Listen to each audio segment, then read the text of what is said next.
While the leaks are a controversial topic in the community, I would appreciate keeping my comments spoiler-free, respecting those who do not wish to see it.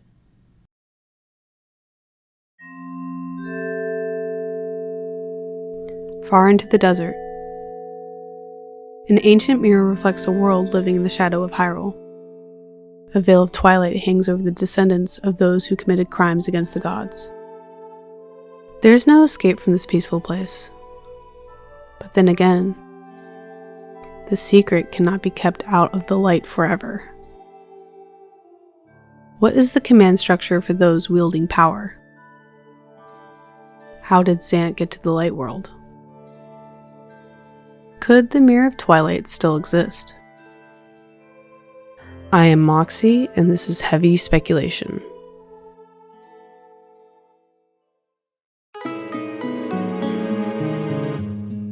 In an excellent video by Nintendo Black Crisis, linked in the description below, he explains in full detail the mechanisms, designs, and architecture of Arbiter's grounds. I highly recommend watching his video before continuing to watch this one, as I was inspired by the fundamental concepts he brought to light in his video.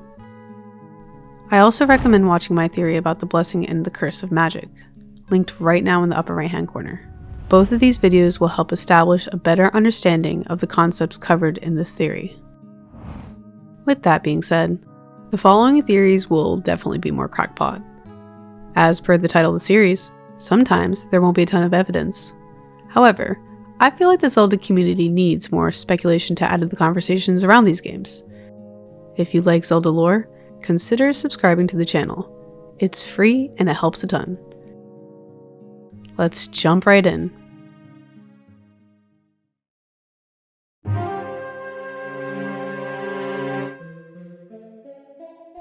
The interlopers were a group of powerful magic wielders.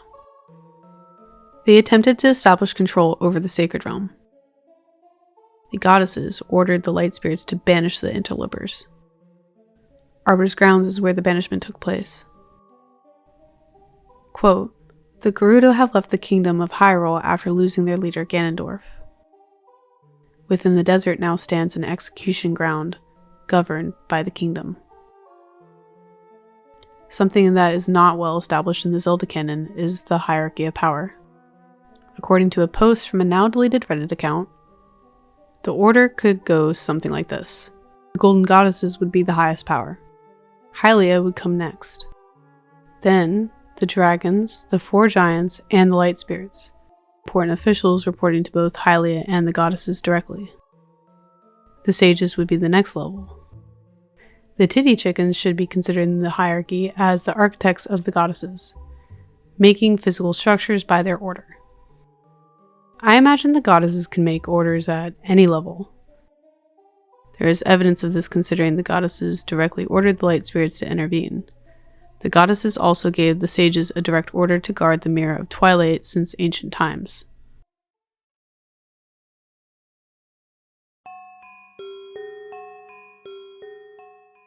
Ganondorf led a band of thieves to invade Hyrule. He is renowned for his use of evil magic throughout the series. The goddesses then ordered the 3 light spirits to intervene, sealing away the magic the interlopers had mastered. The goddesses forbade the Twilight from returning to the world of light. Ganondorf was brought to face justice, but by some cruel stroke of luck, he was saved by Din's power. Quote, "By some divine prank, he too had been blessed with the chosen power of the gods. He easily overpowers the Sage of Water, boiling over with the power of the goddesses." Ganondorf clearly has more authority here. The sages rightfully panic and open the gate to the Twilight Realm. Quote, "A good plan violently executed now is better than a perfect plan executed next week." It was a quick fix. How much could he possibly be capable of in there? Hyrule was about to find out.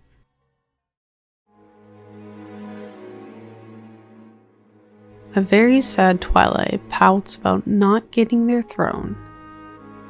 crying out to the gods with seemingly no answer. But then, he hears something. Maybe his prayers have been answered. And they were. Quote, "I was denied the power befitting our ruler. It was then, in the thrall of hatred and despair, that I turned my eyes to the heavens and found a god." Zant was given access to the Triforce of Power, which gave him authority over the light spirits. In a Zelda dungeon forum, Jin asserts, "With this unfathomable power, Zant has the freedom to enter the light world, because he has no authority to stop him. He was able to shatter the Mirror of Twilight into 4 shards, but not break the mirror. How was Zant able to travel to the light world? It is never shown in game or confirmed in Hyrule Historia or the Encyclopedia. Midna is able to make portals at the end of dungeons. They just teleport back to the entrance. There are portals all over Hyrule where the Twilight Beasts must be defeated to convert the portals. This allows Midna to take advantage of the portals that are already made to be able to warp throughout Hyrule. This is likely because Zant made these portals in order to wreak havoc on Hyrule. These were his entrances into the light world. Jin adds the portals looking traditionally more Twilight, and Midna's ability to use them could mean that they were created through Twilight magic, but amplified by the Triforce. Zant's ability to travel freely, breaking the Mirror of Twilight into 4 pieces, and his authority over the light spirits clearly displays the capacity of the power that Ganondorf holds. It is important to note that the mirror shards are located in incredibly hard to reach and peculiar locations. The first one is in Snow Peak Ruins. This is easily explained because there is a portal leading to this location, meaning it was likely opened to place the Mirror of Twilight in this abandoned location. The second piece is found in the Temple of Time. I have a theory about the Temple of Time linked in the description below. One of my theories asserts that Link is in Raru's Temple of Light, in the heart of the Sacred Realm. This raises some questions. How would Zant get into the Temple of Time? Especially since the Master Sword was used as a sort of key to 1. Get to the past, and 2. Unlock the entrance to the Sacred Realm. The third piece is in the City in the Sky. This is extremely puzzling. Why is the shard here in the City of the Sky? There are no portals and no evidence shown of how Zant may have arrived at this location. How did Zant get here? In Nintendo Black Crisis' video, he draws many architectural connections between the Palace of Twilight and the City in the Sky. What does it mean, though? He could have somehow teleported to this location, but this is also unlikely because there's no red portal remnants left behind in the City in the Sky. He would have to have knowledge of it. One could argue since Ganondorf is now part of him, they can exchange information. We almost certainly know he's been here, given Argarok is cursed with some kind of Twilight magic. So again, how did Zant get here? We'll come back to this.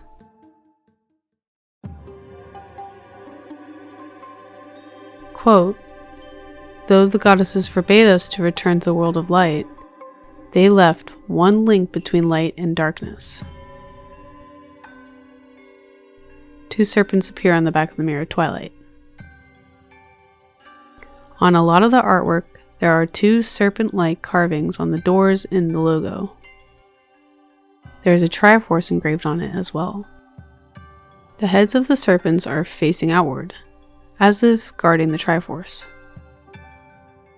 While I was in Okinawa years ago, I kept seeing 2 dogs or lions at the entrance of almost everywhere I went.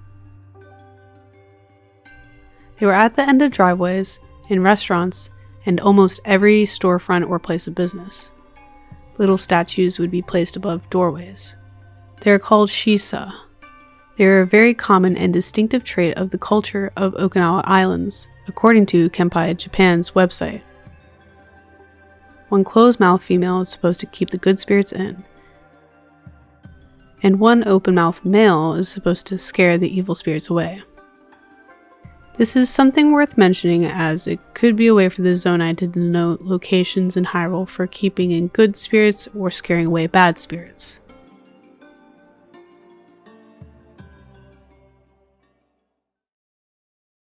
Nintendo Black Crisis asserts that it was the goddesses themselves that made the mirror. It is the only path to the Twilight Realm. The goddesses ordered the sages to guard the mirror. This kinda debunks the idea that there is a second mirror. They left behind the mirror as a gateway should the need ever arise. Listen to this. Remember that Ganondorf was the one who gave Zant the power to overthrow the Twilight Monarchy and invade Hyrule, so he may have been the one who broke the mirror, but it wasn't his own power. And if it was Ganondorf's magic that destroyed it, it explains how an object created by the gods could be broken. Going further, perhaps this dark power was used to curse the mirror shards, since once again, this is Ganondorf we're talking about. At the very least, it's something to think about. And think about it, I did.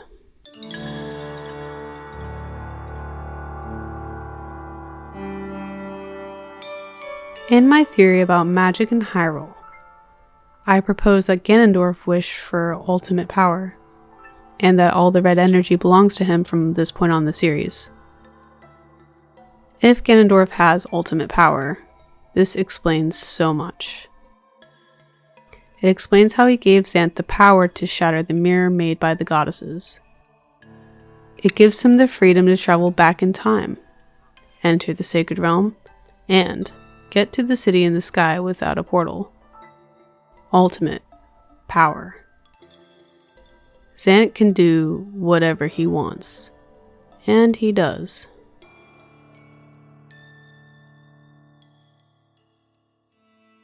This rock does not look very important at first glance.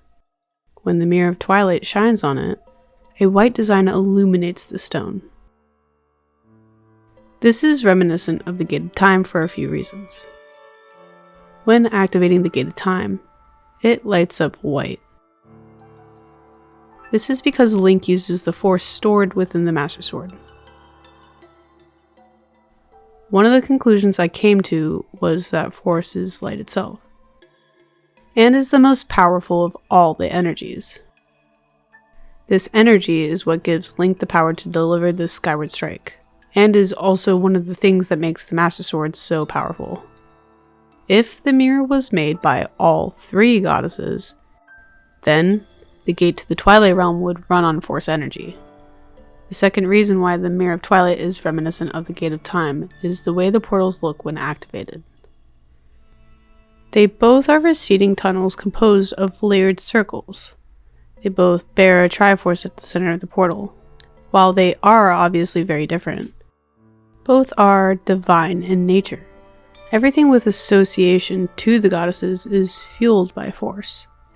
Since Zelda is Hylia reincarnated, it would make sense that the royal family had a hand in constructing Arbiter's grounds around this mirror.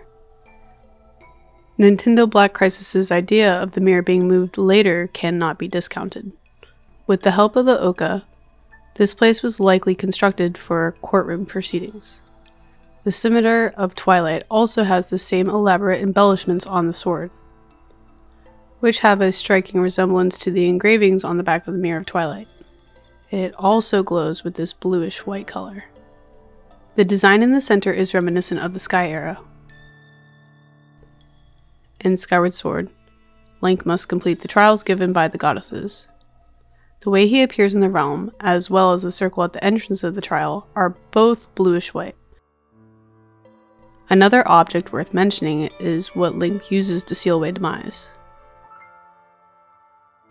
When glowing, the color is a pale bluish-white. Will match the color of the sword when charged. If the mirror was left here by the goddesses, perhaps the portal rock is merely a surface which to project the portal effectively by those wishing to use the mirror. However, I'm more interested in the patterns that are projected. To me, the Triforce being present and the patterns being very clearly white point to being powered by a force. Light is divine in nature. They share similar decorative qualities with the Twilight Realm. Presumably, the mirror and this rock were the last place the interlopers saw before they were banished from the world of light.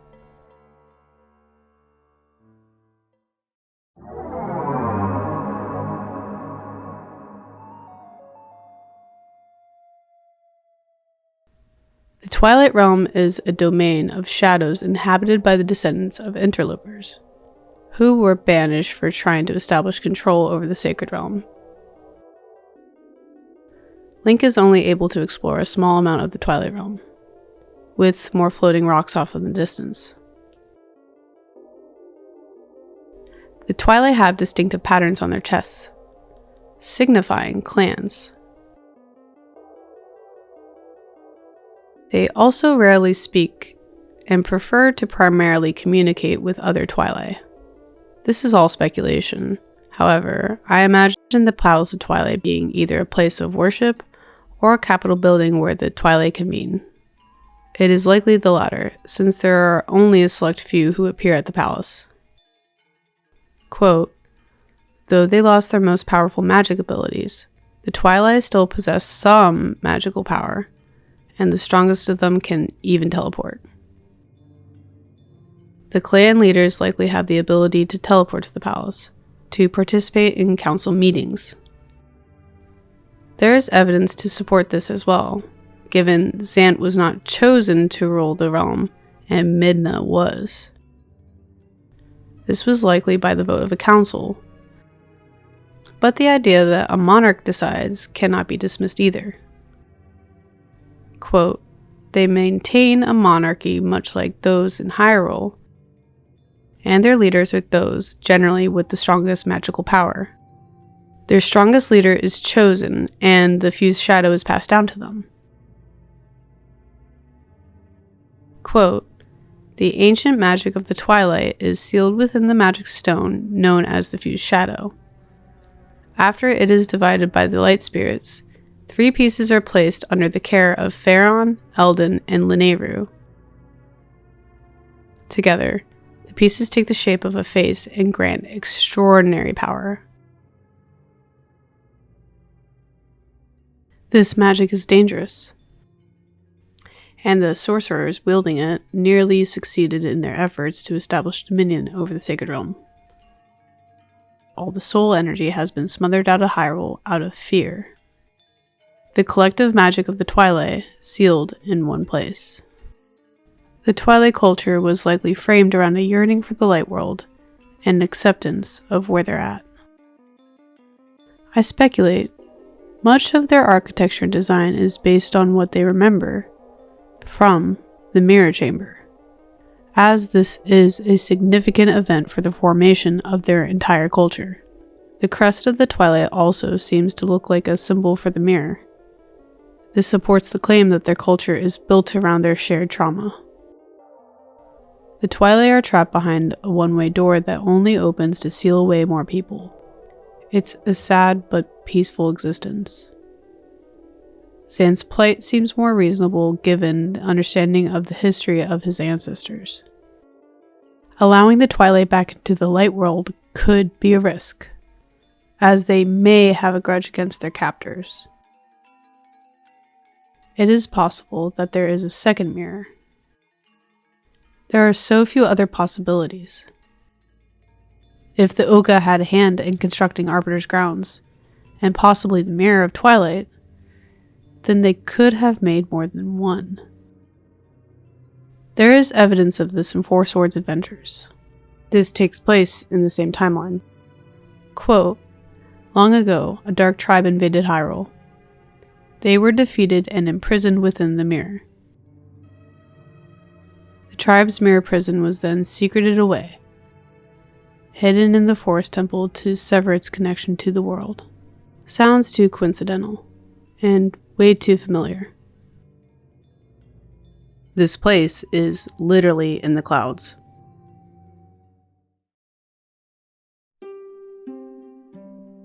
The Twilight Realm exists in more than one timeline. The Interloper War takes place after the events of Skyward Sword and before Minish Cap. This is an absolute fact.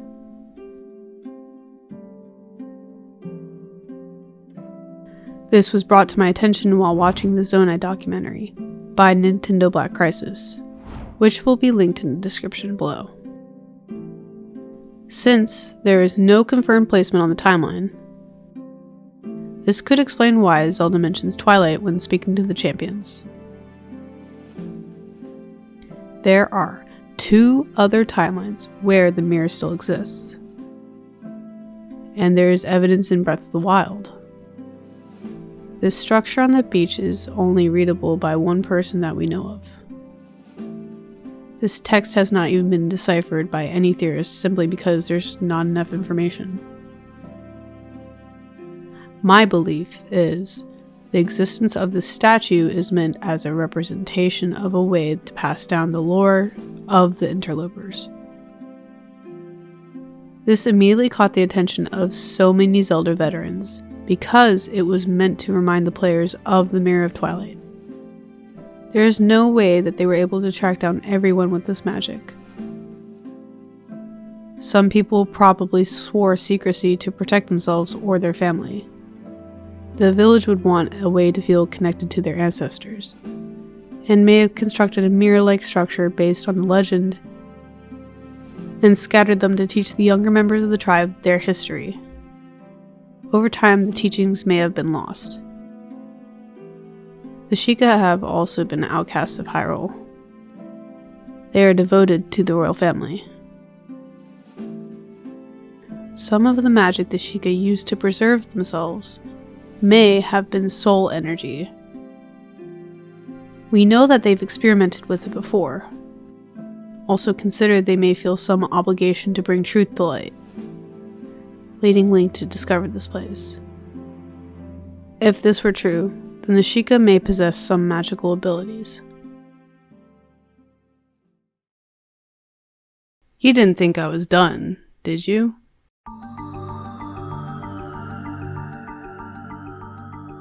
There is evidence of an alliance that exists between these tribes. The Shika eye is a prominent symbol for the Shika tribe. It appears in some puzzling locations. It is on the back of the fused shadow. It is displayed proudly in the throne room of the Twilight Realm.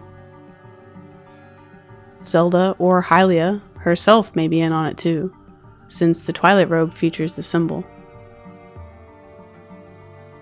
The Twilight could have assisted with the construction of the mirror, as the Scimitar of Twilight and the throne room all have these snakes, clearly hinting at a connection. Though, as Nintendo Black Crisis points out, the Twilight have nothing to gain from making the very thing that they're imprisoned by.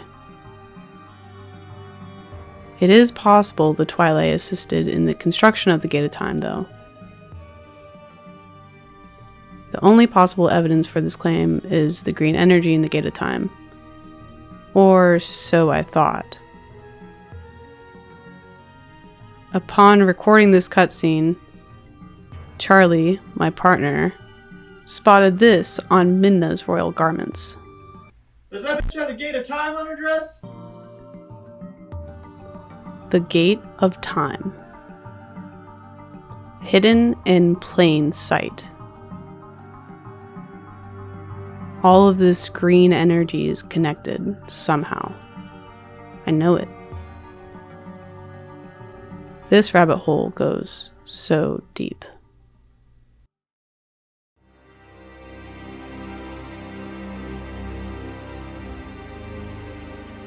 Quote, "Long, long ago the people of the world were filled with piety, and the land knew many years of peace. Before long, however, conflict began to arise in the sacred realm, called Hyrule. People began to appear that were proficient with magic, and they attempted to control the sacred realm with their powers. The gods dispatch 4 light spirits who seal the usurper's magic into the fused shadows.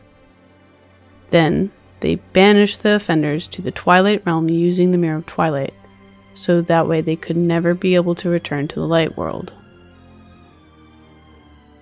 The Sacred Realm is called Hyrule because at the end of Skyward Sword, the Triforce exists in this reality.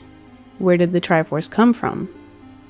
It came from the Sacred Realm. The Sacred Realm is literally wherever the Triforce exists. And this is where Rauru would return the Triforce later, sometime prior to the events of Ocarina of Time. I previously believed the Silent Realm and the Sacred Realm to be the same place, given their visual similarities.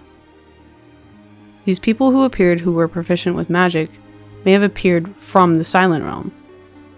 The Silent Realm is where Link participates in the trials for the goddesses. Notice the blue particles in the air. Now, in the Tears of the Kingdom trailer, there is a shot showing blue particles floating through the air. However, this place looks dark and spooky. Prior to A Link to the Past, the 7 sages seal Ganon in the Dark World, formerly the Sacred Realm. Keep in mind, the Sacred Realm is anywhere the Triforce exists. The light spirits were broken down into tiers Link must collect. Tears of the Kingdom. What if it is the collective tears of each of the races in the kingdom? These are what Link must collect, there being 8 of them. Korok, Rito, Zora, Gorons, Hylians, Gerudo, Sheikah, and the Zonai, being the final tier. Tears of the Kingdom. The entire kingdom.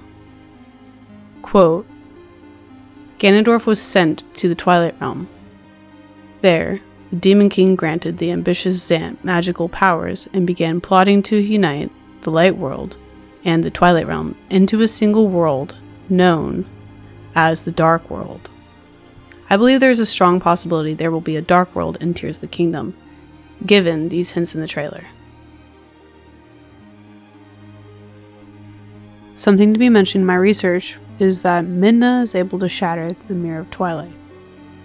If Ganondorf's power is only strong enough to break it into 4 pieces, what does Midna being able to break the mirror mean?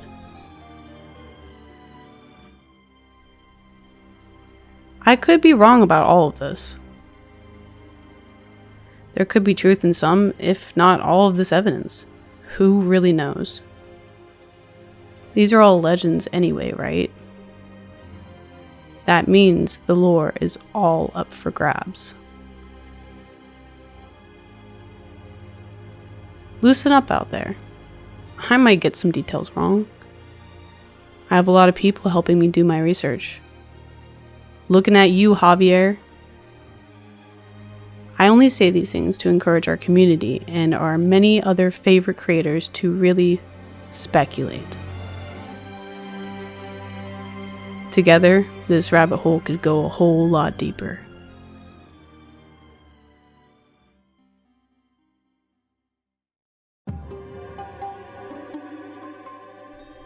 The ancient Cistern is a place filled with spirituality, representing the duality of good and evil. The dungeon seems to be depicting the short story, The Spider's Thread. For more on that, check out Nintendo Black Crisis' and Zelda Lore's videos on the Ancient Cistern, linked in the description. There appears to be function to the temple. The red pools seem to add to the mystery of this location, and is one of the earliest forms of malice seen in the series. Looking on the map, the Cistern is positioned between the sealed grounds and Lake Floria.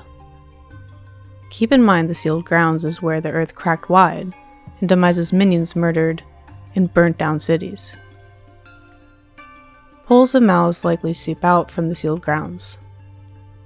Water flows out from below the ground, as there is no water source like a river or a lake on the upper part of this platform.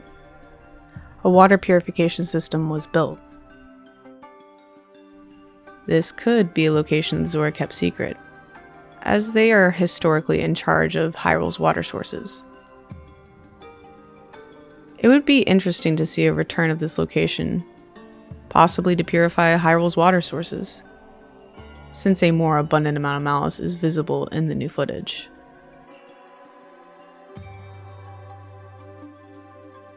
Hyrule Castle Town seen in the Minish Cap has a series of tunnels beneath the town. There are a few different entrances into these tunnels, but they are certainly man-made going off their design. They don't play a massive role in the grand scheme of the game, but there are a few goodies to grab down here.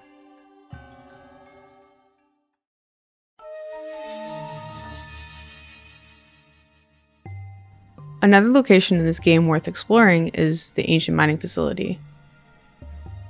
This place was the site of a massive operation for the refinement of timeshift stones, which could power the generators and the ancient robots. There are several things I continue to revisit. Power generators keep the operation going.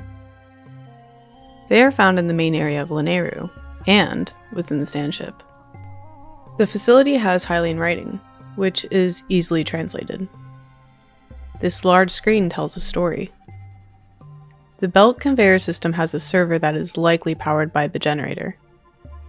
It controls the gates and the doorways, and also displays the status of each. Since 3 of these are online, it reads, Alright. The people who built this facility had servers in the first game of the series. This is speculated to be the very same fuel that powers the ancient technology in Breath of the Wild. The Arbiter's Grounds. An extremely fascinating location found in the Gerudo Desert. A callback to the iteration of the grounds seen in Twilight Princess. The grounds were once an impregnable prison for the worst criminals of Hyrule. Ganondorf himself was once sentenced to execution here. By the time of Breath of the Wild, all we find are ruins poking out from the sand. The grounds may have been built to sink, and there is likely a lot down below for us to hopefully explore. In Oracle Seasons, under Holodrum is a massive subterranean lava world, and is home to the Subrosians. It is only accessible by one of 7 portals scattered throughout the world. Link must locate the Temple of Seasons when it sinks to this place to recover the Rod of Ages. He returns later to retrieve the final essence of nature. The Subrosians appear to have some control over their portals to their world. Portals are not always open. They seem to disappear and reappear at unknown intervals. While this does take place in Holodrum, it would be really cool to see this society return.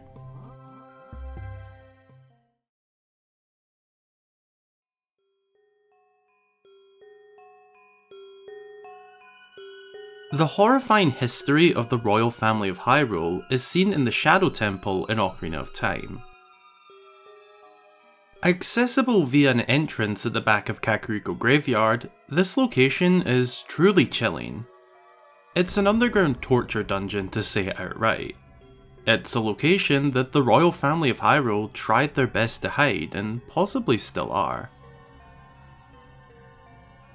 The Shadow Temple is a Zelda definition of dark.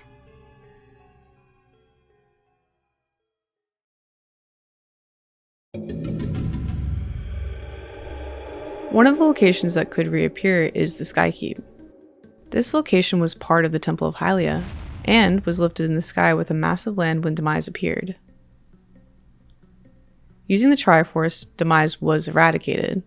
However, in a twist of events, Girahim kidnaps Zelda with the intention of resurrecting Demise. And he succeeds. In an epic final showdown, Link beats Demise. But, of course, he has to have the final word. He curses the hero and the reincarnation of Hylia to suffer in a cycle that would never end. His residual consciousness was absorbed into the true Master Sword. nerfing it into the sword needing various blessings and upgrades throughout the series. With the Master Sword appearing ravaged beyond repair, it would be fair to conclude Demise's consciousness escaped the sword. Ganondorf may raise the Skykeep to allow more enemies to flow from it. This would be a catastrophic event for Hyrule.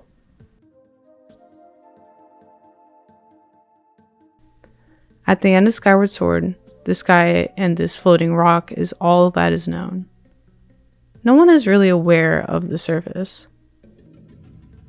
When the Skykeep fell to the surface, most of the people in Skyloft were left wondering where their beloved deity went. Presumably, not everyone left Skyloft. How could the inhabitants of this place have developed since the ancient past? The Light Tower is a key location on Link's quest to eradicate Demise, and shares similar architectural qualities with the Skykeep.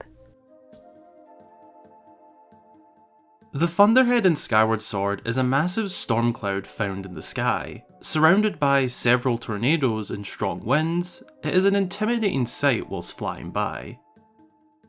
On the inside, you can find the infected Leviathan Levias, plagued by the parasite Billowsight, who we do help out.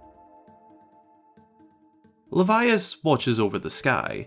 The Thunderhead also houses the Isle of Songs, a very important location during Link's quest in this adventure. There isn't much known about the Thunderhead's origins, however.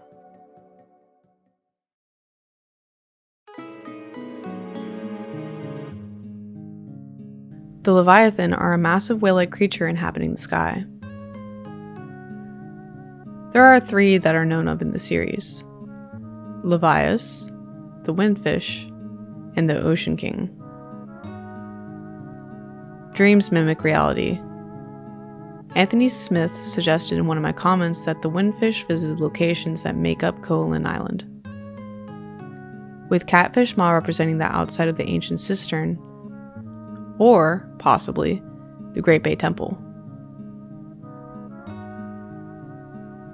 Animal Village being similar to the Haunted Grove from A Link to the Past. In Link's Awakening, waking up the Windfish makes the island disappear. A similar event happens in Phantom Hourglass, with the Ocean King prompting Link and his gang to return to their world. They are able to make physical places in their dreams. They create their own worlds. These events suggest that the Leviathan species possess the ability to alter reality.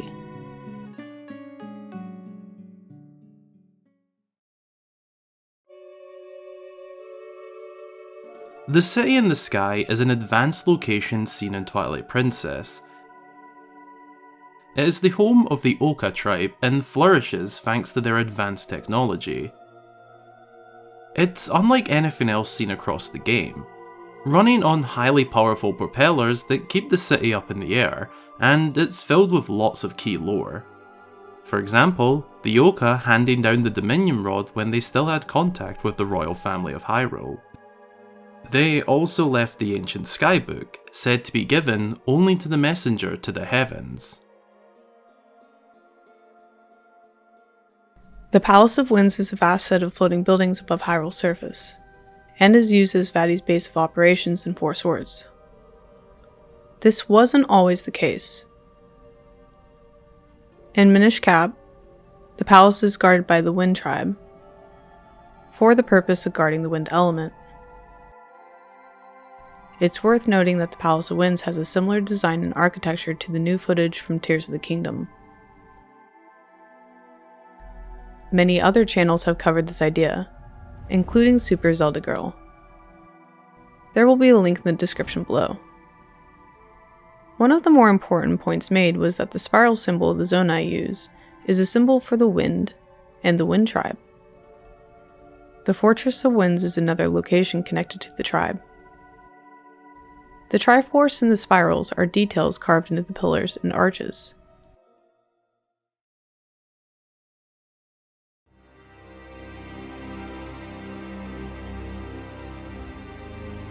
It's important to take a note here and remind each of you watching, this channel is about heavily speculating. There may not be much evidence. A lot of this is going on gut instinct, on what the developers are trying to convey through the subtext of each of these carefully crafted games. With that said, let's get to speculating. To start this area of speculation off, I have to say this. The Arbiter's Grounds is one of the coolest locations in the entire series. Seeing it return in Tears of the Kingdom would build on the already amazing content seen in Twilight Princess. When it comes to my speculation on how this location could turn out in Tears of the Kingdom, there are two routes to take. Firstly, the possibility of when/if it lifts up that we are met with deeper levels that we haven't seen before. Or that we'll explore the section that is lifted above the ground. Starting with opening up to deeper levels, there is a ton of potential here. We already know there will be underground exploration, and this could just add to it.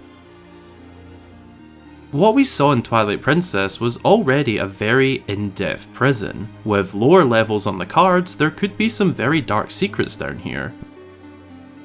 You must remember that this place was home to the worst and most dangerous criminals Hyrule has ever seen. Ganondorf himself included. Going to deep levels can only mean one thing.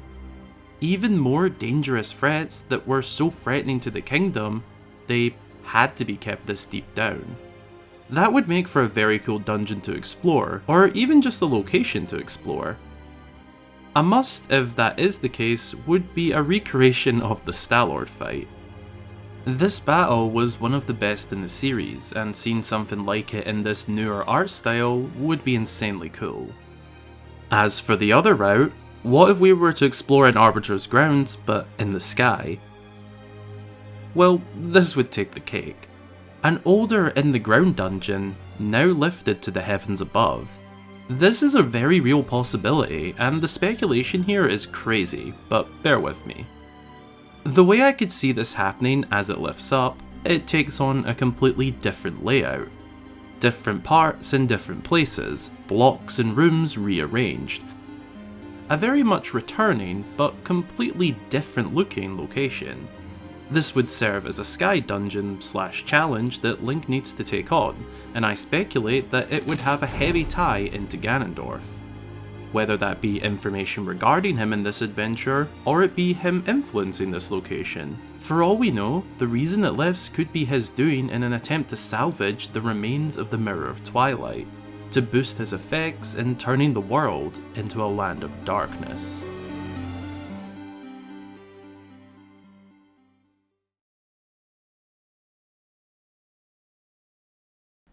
One thing brought to my attention by Banoon was that the third Leviathan is unregistered. She knows this because she went to a museum asking them to identify this animal. And they politely told her they had no idea. In order to see this skeleton unobscured from the water or the walls, we embarked on an adventure to try and understand how to extract the assets from this game. And we figured it out too. These images are the result of hours of work.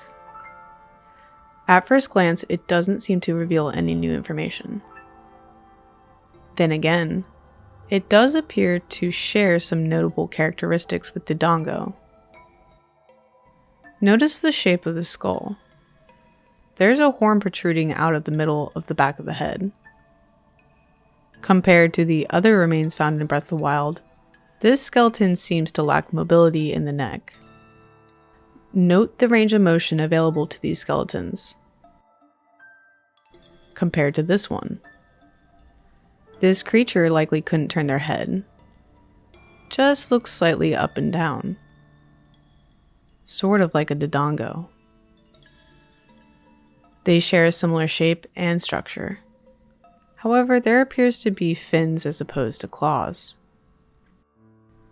Evolution could have adapted their size, as reptiles typically grow larger in massive spaces. Dodongo's cavern is, well, a cavern. This place may exist in Hebra. Then again, it could still be a Leviathan.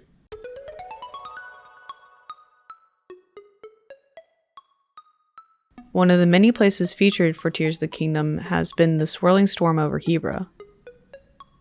While this could be a normal storm, it could be concealing a structure.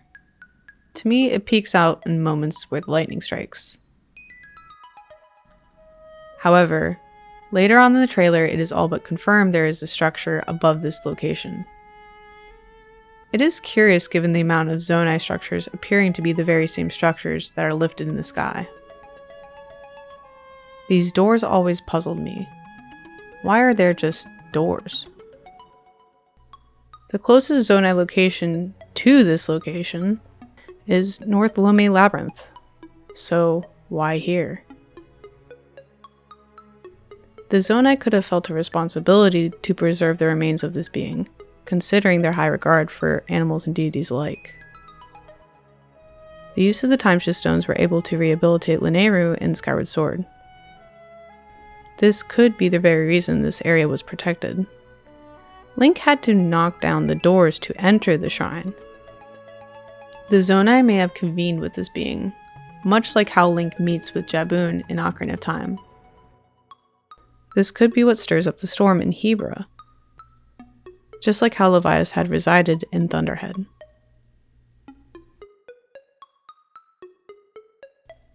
There are undeniable connections between all these things,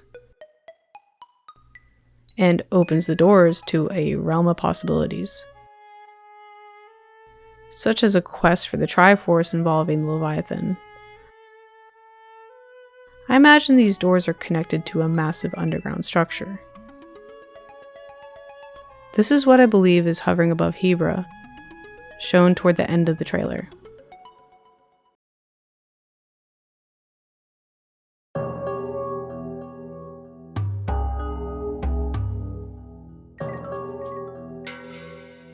Oh man, the city in the sky.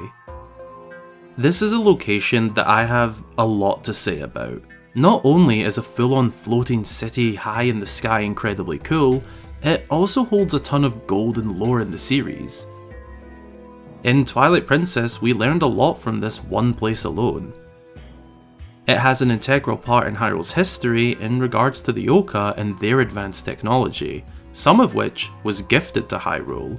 Anyway, we'll talk about that again shortly, but off the bat, this location has extreme potential to be brought back in some way, shape or form. It's safe to assume, in my opinion, that the city has remained somewhere in the heavens since the events of Twilight Princess. Back then, we could only access it via Fire's cannon. Yup, we were literally blasted into the sky to reach here. Ah, how times have changed. In Tears of the Kingdom, we are set to explore the Skylands above Hyrule, and whilst they mostly seem new to us, there is absolutely nothing to say that old locations can't return. I mean, reoccurring locations is a very common theme all throughout the series. Looking at the city in the sky in Twilight Princess, it is much higher up than most of the islands we've seen so far in Tears of the Kingdom. Now, considering Link reaches the city via a cannon, that does tell us it can only be so high up. But then again, it is a video game. Either way, it is not far-fetched by any means to suggest that when we get to explore the true scale of the Skylands in this game, that we could come across this now extremely ancient city. Once located, the possibilities of what's inside now and what could come from finding it are insane. Let me take a deep breath here and let's talk about some ideas. The big one that comes to my mind is seeing how the city has progressed and developed in the time between the two games. We don't know an exact time, but we know it's been a while. Yet another highly advanced civilization in the series. A lot has probably changed since we last visited this place. I would also suggest that it has some sort of tie-in to the new islands we're seeing. That's where my first idea really begins. I would love to see the city in the sky teaching us a lot of new history and lore regarding the Skylands. Like I said, A lot of what we're seeing is new, but I cannot express how cool it would be for this ancient city to be lurking up here as well, and serve as a big old history lesson. We cleared the dungeon once before, and personally I can live without it being reused as one. I would prefer to see it thriving. Now, I'm not saying I want to see the Oka again, but hey, it'd be cool. Maybe in the time between games they've changed, or even left and the city is now self-sufficient. Anything can work due to how long it's been.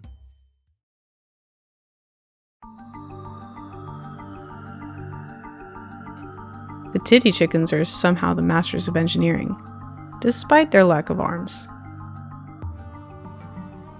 They created the sky cannons and may have somehow participated in the creation of the Temple of Time. I like to think of them as architects of the goddesses. They are capable of building giant hovering machines, and given the existence of the divine beasts, imagine how much more they could have technologically advanced their society. There is even evidence of their existence. Within the footage of the new trailer, in a shot of Link using the gyro puzzle, there is a rupee-like shape etched in the side. This is much like the shape in the City in the Sky, but that is not the only place this shape is seen. It is also on many of the boxes in Skyward Sword. The same orange and green from Tears of the Kingdom is the same colors from Lanayru Desert area. Additionally, we should also consider the mysterious green energy we've been seeing a lot of in these trailers. There would be a strong chance of us learning more on that if this was to all happen, part of learning that lost history. The similarities in design and colour across the different energies and powers seen would line up well. The Zonai tractor appears to be powered by this green energy. This is much like how the giant green generators powers the mining facility. The sand ship also seems to be powered by this green energy, with these massive generators powering the ship. The Oka could have been the engineers of these robots. Considering that Skipper's boat had a cannon that may have been a prototype for the sky cannons.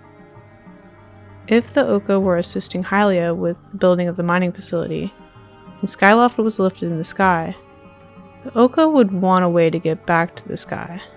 This further solidifies a connection the Oka may share with the ancient technology, because there are too many coincidences here. There could even be connections the Twilight share with the ancient technology based on the fused shadow, resembling the generators from Skyward Sword.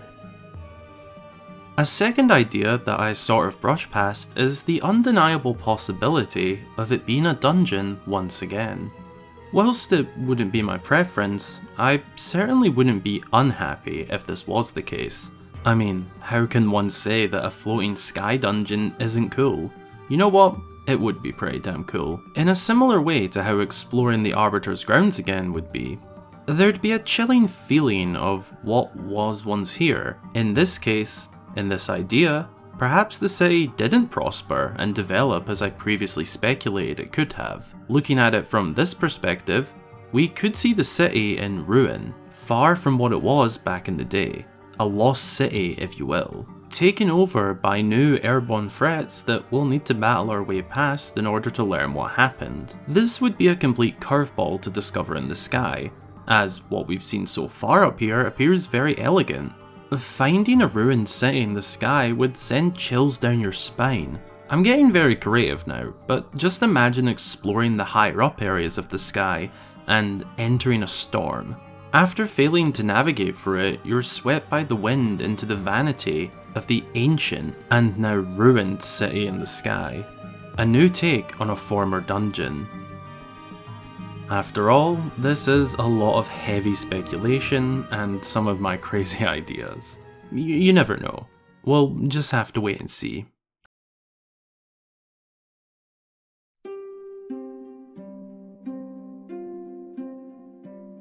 There must be a connection to these games from all these major past titles, all pointing to a piece of the puzzle missing in the overall story that connects everything together. I was starting to come to similar conclusions myself when I came across this in my research. This mind-blowing epiphany was posted on Lovrolian Historian's Tumblr. His conclusions were jaw-dropping. I highly recommend you follow everything he does. His work has been integral to this community. In this post, he elegantly outlines the great conspiracy of Hylia's ancient magic wielders who ascended into the sky. It reads as follows. 1. Humans under the protection of goddess Hylia advanced their civilization using powerful magic. 2. Because of the invasion of the Demon King, the surviving humans were saved by the goddess, by being sent skyward above the clouds. 3. Thousands of years later, and following the defeat of the Demon King, the mortal incarnation of Hylia and her chosen hero returned to the surface to protect the Triforce. Many others follow suit. 4. Humanity begins to progress once more, spreading across the world. Many groups begin to develop in their own way. One such group arises around the descendants of Hylia, calling themselves Hylians. 5. Another group, proficient in magic, use their connection with the winds to lift their civilization into the sky. They maintain contact with their earthbound kin for many years thereafter. These skyfolk go by the name the Tribe of Winds. 6. Eventually, a rivalry ensues over the control of the sacred land of Hylia itself, and the golden prize kept there. Many lives are lost as the fires of war rage on. Among the combatants are some of the sorcerers, who use their powers to subjugate the sacred land. 7. The gods themselves intervene, dispatching the spirits of light to seal away the magic powers those individuals had mastered, and banish them into the shadow world of infinite twilight.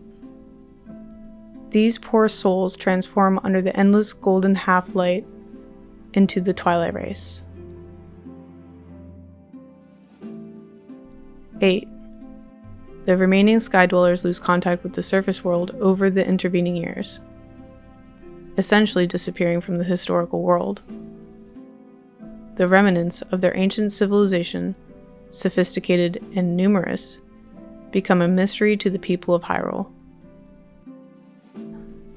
The Zonai civilization remnants in the sky, appearing in better shape than the relics seen weathered and ruined on the surface below. The dragon motifs alone confirm this to be true. This was posted on Lovrolian Historian's Tumblr, which will be linked in the description below. In addition, the royal family could have been experimenting with this green energy. However, it goes horribly wrong.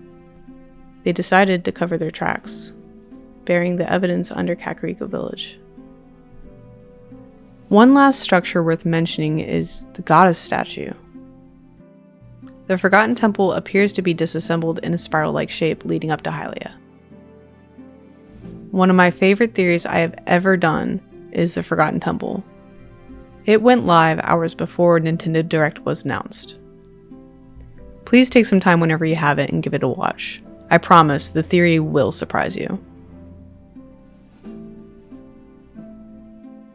From the spooky caves to the peaks of these mysterious structures, from the edge of the desert to the shores of the sea, hopefully Tears of the Kingdom will fill in the cracks of our understanding about the Legend of Zelda series.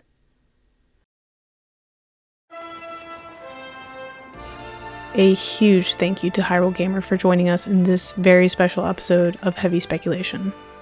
Thank you very much for having me on, and I gotta say, it has been a pleasure working with you. I've currently got a lot of Tears of the Kingdom content in the works, as well as the other video we did together over on my channel. If you want to check that out, head over to my channel. Until the next time, I've been Hyrule Gamer. Thank you for watching. Please remember to like, subscribe, and put your thoughts and ideas theories, and outrage in the comments section below. I'll see you in the next one.